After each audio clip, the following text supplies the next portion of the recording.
السلام عليكم ورحمة الله. مرحبا بكم في فيديو جديد ووصفة جديدة من قناة إيمان ستيبل.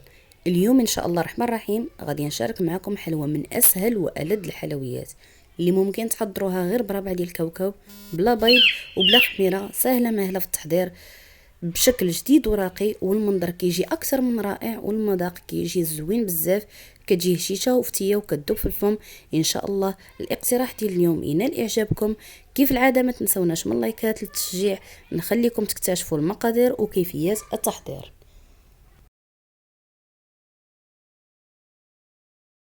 وعلى بركة الله عندي ربعة ديال الكاوكاو اللي كان سواء الكبير ولا الصغير، يتحمر ويتقشر ونطحنه في الهاشواغ بحال هذا الشكل، كيجي مسمد ما كيجيش معجن.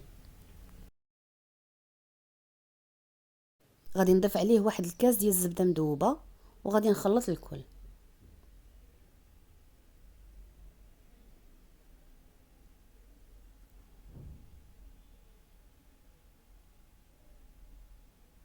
هنا واحد الكاس ديال السكر كلاصي،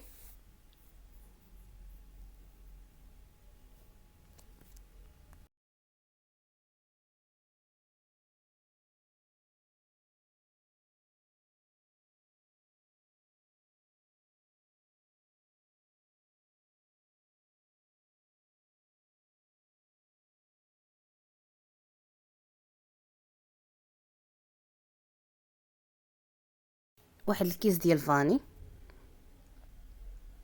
وغادي نخلط الكل حتى كنتحصلوا على هذا القوام.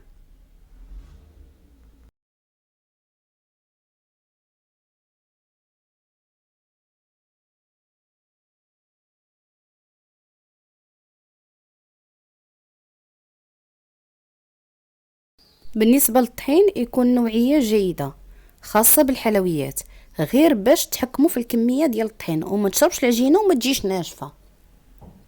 في واحد المقطع اللي كان تمسح ليا ملي جيت نمونطي الفيديو لقيته تمسح، كنت زدت نص كاس ديال الزبده مذوبه، يعني في المجموع عندي كاس ونص ديال الزبده مذوبه. انا هنا كانت وزنه 500 غرام ديال الطحين اللي هي نص كيلو، ما غاداش نستعملها كلها، غادي تبقى ليا منها شويه، يعني على حسب الطحين. حتى كنجمع العجينه كلها وكنحصل على القوام اللي بغيت. يعني ملي كنكور واحد الكويره كتبقى مجموعه، ما كتسيحش كما كيتوضح لكم في الفيديو. يعني نقدر نتحكم فيها كيف ما بغيت. هذا هو اللي تبقى ليا من نص كيلو. هنا في واحد ورق الطبخ باش تسهل عليا الخدمه وما نديرش الطحين باش ما تنشفش ليا العجينه، حيت الا نشفت ليا العجينه غتبدا تفرتت. غادي نبدا نطلق فيها بالمدلك ونقطع بالقطع اللي بغيت. انا هنا غادي نستعمل القطع المربع، وانتم استعملوا اللي بغيتو، دائري ولا مربع ولا مستطيل، يعني على حسب المتوفر اللي عندكم. بالنسبه للسمك ديال العجينه غادي نخليها شويه غليظه، كلشي متوضح لكم في الفيديو. غير ملي تبغيو تهزوا العجينه، هذوك القطع اللي قطعته تهزوها يعني بالخاطر. انا غدا نبغي نهزها في واحد المقطع غادي تهرس ليا، ماشي مشكل. هذا هو السمك اللي غادي نحصلوا عليه، هذا هو اللي بغينا. غادي نبقى مستمره بحال هكا حتى كنكمل الكميه اللي عندي ديال العجينه كامله.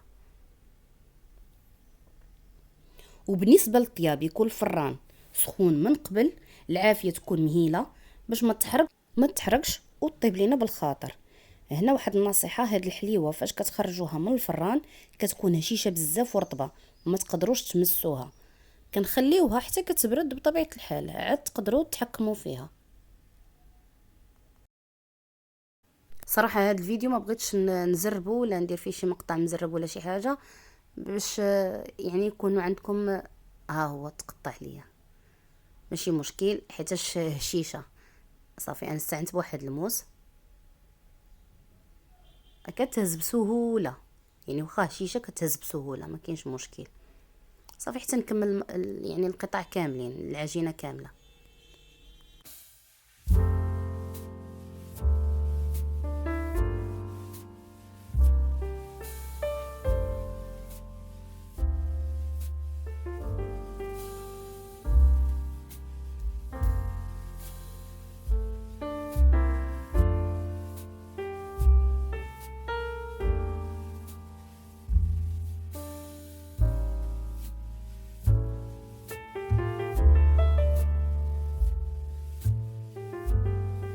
من بعد ما طابت الحليوه وخلينا الصينيه حتى بردات لينا الحلوى تماما، كنديروا ليها الكلاصاج. هنا بالنسبه للتزيين غادا ناخذ كميه من الشوكولاته السوداء وناخذ الحليوه وندير ليها الكلاصاج.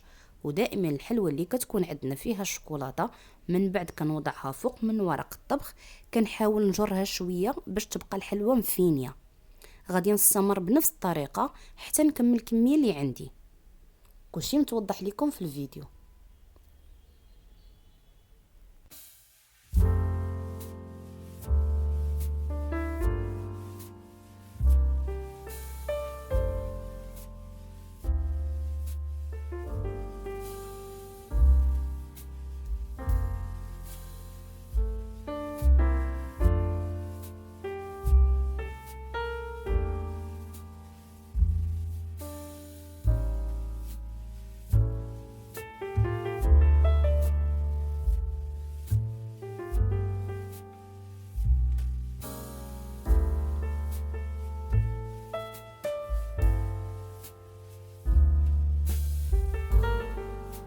من بعد ما كملت الكميه كامله اللي عندي ونشفات الحلوى، شوفوا ما شاء الله كيفاش كيجي الديكور ديالها، يعني باقا ما تسالتش في الديكوراسيون.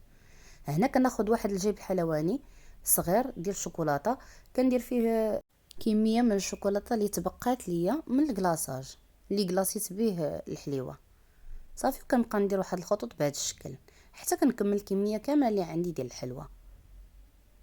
ومن بعد كنخليها تنشف وكنزينها بواحد الوريضه ديال عجينه الشوكولاته كنت حضرتها من قبل. غادي يبقى لكم الفيديو المقطع في اخر الفيديو. صافي كندير انا واحد النقيطه بالشوكولاته باش تثبت ليا ديك الوريضه. كلشي متوضح لكم في الفيديو.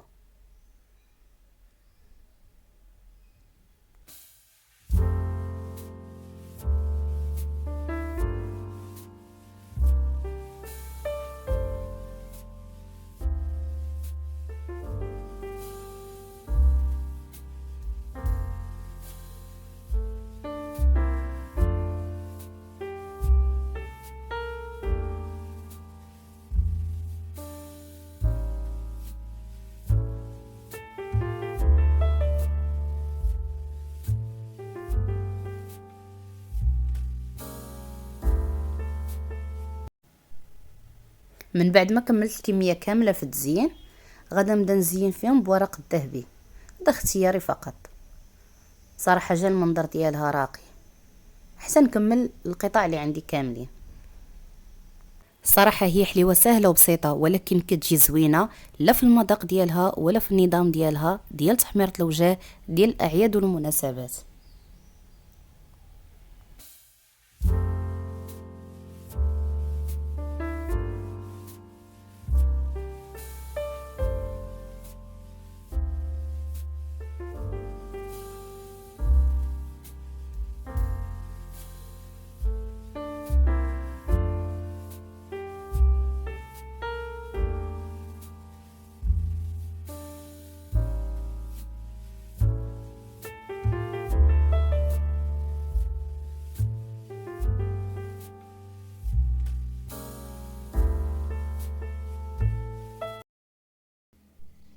المهم هنا كما كيتوضح لكم عندي واحد الورقه ديال الجيلاتين وعندي 250 غرام ديال الشوكولاته السوداء. غادا ندوبها في حمام مريم وغادي ندير هذيك الورقه ديال الجيلاتين في الماء بارد من الثلاجه، ومن بعد غادي نضيفها على الشوكولاته السوداء من بعد ما ندوبها.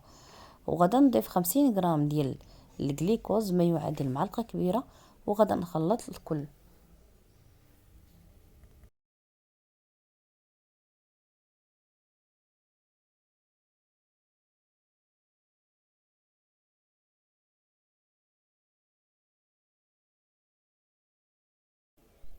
وفوق سطح العمل انا هنا استعنت بهذا الطابي هذا ديال السيليكون، صراحه عملي. المهم كندير السكر كلاصي سبيسيال 125 غرام. هاد العجين هذا ديال الشوكولاته السوداء دخلت ليا فيه 125 غرام ديال السكر كلاصي سبيسيال. المهم كنبقى ندخل بهذه الطريقه بحال هكا، كنبقى نعجن حتى كنكمل الكميه كامله اللي عندي ديال السكر اللاصي. المهم العجينه كتجي رطبه وملي تساليو غادي ديروها في واحد السلوفان وتخليوها غير على برا، ما كاينش مشكل. ومن بعد غادي تشكلوها كيف ما بغيتو.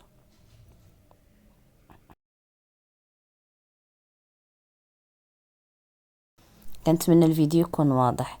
المهم هي راه كتجي رطبه صافي، من بعد راه كتبرد وصافي، يعني كتجمد بديك الورقه ديال الجيلاتين كتجمد. غنديرها في السلوفان وغادا نحتفظ بها حتى الوقت اللي غادا نبغي نخدم بها ونشكلها.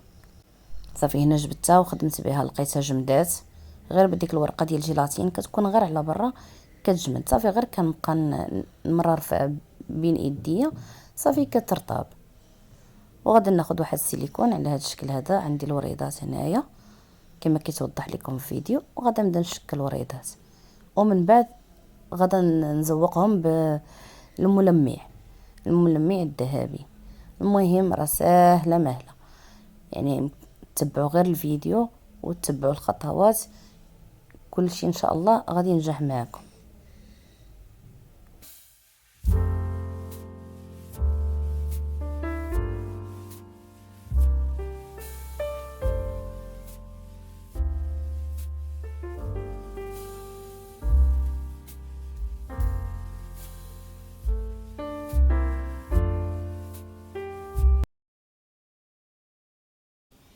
كان هذا هو الفيديو ديال اليوم. كانت معكم ايمان ستيبل. كنتمنى الفيديو يكون نال اعجابكم، ونتمنى لكم عيد مبارك سعيد، وكل عام وانتم بالف خير يا اغلى متتبعين. نتلاقاو في فيديو قادم ان شاء الله. بسلامه عليكم.